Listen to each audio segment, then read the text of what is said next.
Կարծում եմ ավելի քան ակնհայտ է եւ իմ անձնական կարծիքը հայտնեմ, որ շարժումը բավականին թափ է հավաքել եւ օրակարգ է փոխել առհասարակ Հայաստանի Հանրապետությունում, առհասարակ մի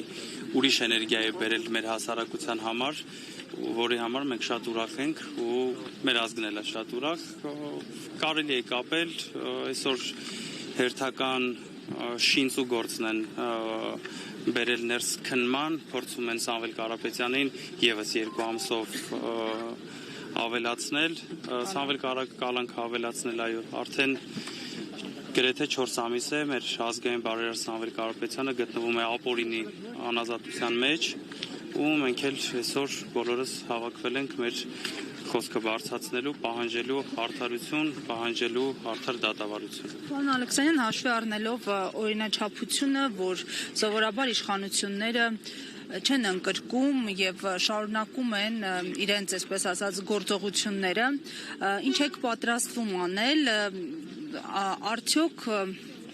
որևէ պահի ակնկալում եք, որ Սամվել Կարապետյանը ազատ կարձակվի։ Ակնկալիքները միշտ էլ կան, որովհետև մենք միշտ հույս ունենք, որ վերջո դատական համակարգը կսթափվի եւ կծառայի հանուն Հայաստանի Հանրապետության եւ իր երթումը կկատարի այնպես, ինչպես որ կարգն է։ Կծառայի հանուն Հայաստանի Հանրապետության, հանուն Հայաստանի քաղաքացու եւ մեր ժողովրդի։